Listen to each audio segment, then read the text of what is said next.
ఎంతో రుచికరంగా ఉండే మాడుగు హల్వా ఇంట్లోనే ఎలా తయారు చేసుకోవాలో ఇప్పుడు చూద్దామా. ముందుగా అయితే గోధుమలు తీసుకోవాలండి. ఈ గోధుమలతో పాలు తీసుకుని దాంతో అయితే హల్వా చేస్తారు.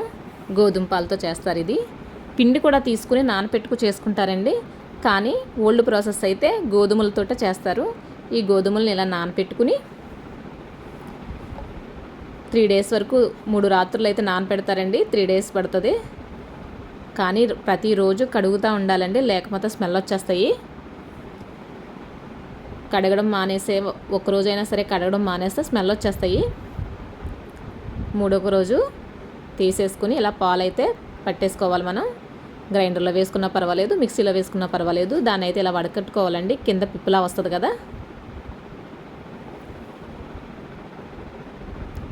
చూడండి, నేనైతే నైట్ టైం తీస్తున్నాను. ఒక నైట్ అంతా పాలు తీసాక నైట్ కూడా పక్కన అలా వదిలేయాలండి. మరుసటి రోజు ఉదయానికి వాటర్ అన్నీ ఇలా పైకి తేలిపోయి కిందకి పిండిలా వచ్చేస్తుంది. దీన్నైతే పై వాటర్ అంతా వంపేయాలి.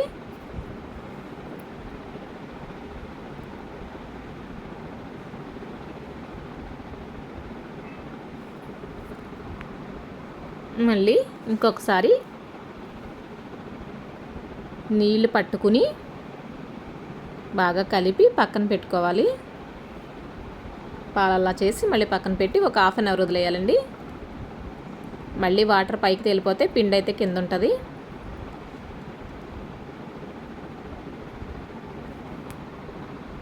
ఈ విధంగా అయితే పాలు తయారు చేసుకుని పక్కన పెట్టుకోవాలి.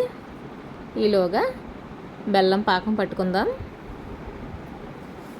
నేను 1.5 కేజీ బెల్లం వరకు తీసుకున్నాను. పక్కన పెట్టుకున్నాం కదండి. మళ్ళీ వాటర్ కలిపి చూడండి, వాటర్ ఎలా తేలిపోయినాయో వాటర్ అంతా వంపేయాలి. ఇప్పుడు కింద మిగిలింది కదా మనకి, దాంట్లోనే వాటర్ కలుపుకుని పాలల్లా చేసుకుని ఈ హల్వా కోసం అయితే వాడుకోవాలి. పక్కన ఒక స్టవ్ మీద నెయ్యి వేసుకుని డ్రై ఫ్రూట్స్ అండి, ఈ హల్వాకి మెయిన్ డ్రై ఫ్రూట్స్. నెయ్యి డ్రై ఫ్రూట్స్ లేకపోతే ఈ హల్వా చేసిన వేస్టే అనమాట. ఎన్ని ఉంటే అన్నీ వేసుకోవచ్చు, మన ఆప్షనల్. నెయ్యి అయితే చాలా పడుతుందండి.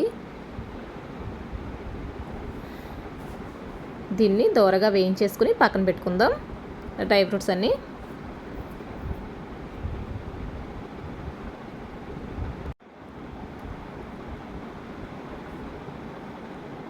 డ్రై ఫ్రూట్స్ బాగా ఫ్రై అయిపోవాలి.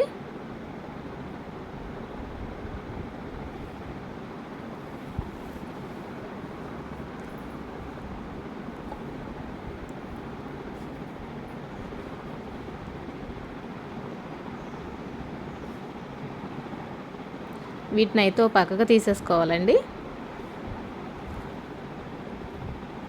ఈలోగా బెల్లం పాకం మరుగుతూ ఉంటుంది కదా, మనం యాలక పౌడర్ తీసుకుని పౌడర్ చేసుకుని వేసేసుకోవడమే. 1 స్పూన్ వరకు వేసాను యాలకుల పౌడర్. పాకం అయితే ఈ విధంగా రావాలి. మనం అరిసెల పాకం పట్టుకుంటాం కదండి, ముద్దర పాకం అలా రావాలి.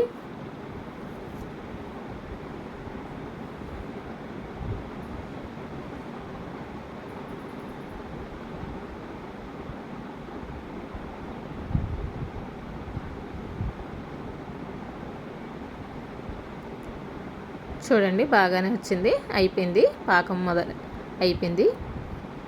ఇలా వాటర్లో వేస్తే ఇలా ఉండ కింద రావాలి.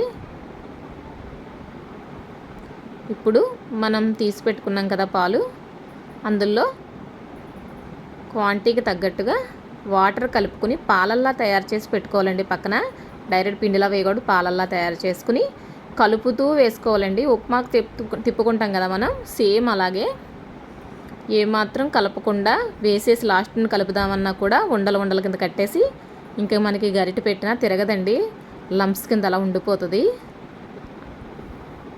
చూడండి, ఇలా చిన్నగా వేసుకుంటూ తిప్పుతూ ఉండాలి.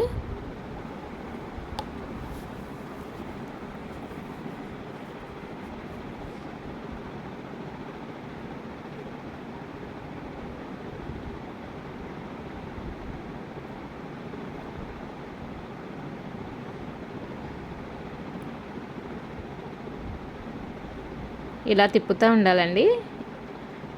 చాలాసేపటి వరకు ఇలా తిప్పుతూనే ఉండాలి. అసలు ఇటు పక్కకి వెళ్ళకూడదు. మంట స్లో ఫ్లేమ్లో, హై ఫ్లేమ్లో అడ్జస్ట్ చేసుకుంటా తిప్పుతూ ఉండాలి.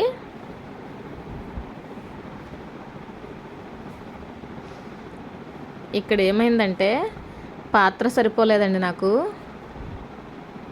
కొంచెం పెద్ద పాత్ర పెట్టుకోవాలి, అడుగు అంటుకోకుండా ఉన్న పాత్రకు పెట్టుకోవాలి. మా పక్కకి ఇలాగ మార్పుస్తూ ఉన్నాను దాంట్లోంచి దీంట్లోకి. చూడండి ఇప్పుడు మళ్ళీ నాస్టిక్లోకి షిఫ్ట్ చేశాను దాన్ని దగ్గరికి అవ్వాక.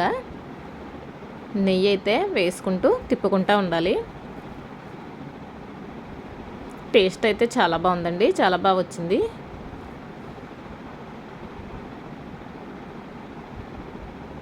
ఇలా హల్వాలోంచి నెయ్యి పైకి విడిపోతూ ఉంటుందండి.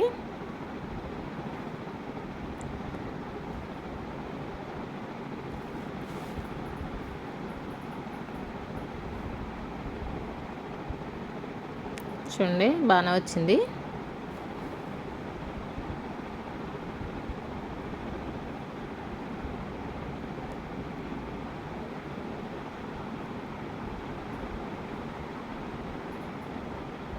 ఇంకా నెయ్యి వేస్తూనే ఉన్నాను.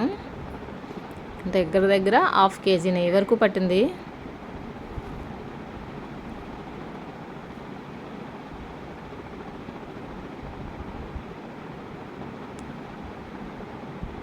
దీంట్లో మనం పక్కన వేపి పెట్టుకున్న డ్రై ఫ్రూట్స్ కూడా కలిపేసుకోవాలండి. చేతులు అయితే చాలా నొప్పి వచ్చేసినాయి. చాలాసేపు తిప్పుతానే ఉండాలండి, చాలా ఓపిక ఉండాలి దీనికి ఈ హల్వా చేయాలంటే. ఇంక అందులో గరిట తిరగట్లేదని మళ్ళీ దీంట్లోకి మార్చాను. ఇలా 2-3 సార్లు అయితే దీనికైతే మార్చానండి తిరగట్లేదని. ఎందుకంటే బాగా తిప్పి దగ్గరికి అయిపోవాలి ఇది.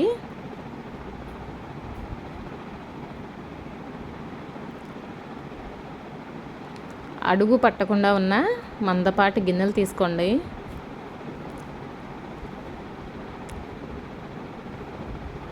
చూడండి ఎలాగా తిప్పుతున్నానో. నా పేషెన్సీ లెవెల్స్ అయిపోయినాయి. ఇంకా చాలాసేపటి వరకు తిప్పి తిప్పి అయిపోయింది నా పని. ఫైనల్గా రెడీ అయిపోయిందండి హల్వా అయితే. చూడండి ప్యాన్ కంటుకోకుండా భలే విడిపోతుంది. దీంట్లో డ్రై ఫ్రూట్స్ వేసి తిప్పేశాను. డ్రై ఫ్రూట్స్ వేయడం మా ఓడు స్కిప్ చేస్తాడు వీడియోలో. ఇలా అయితే రావాలి.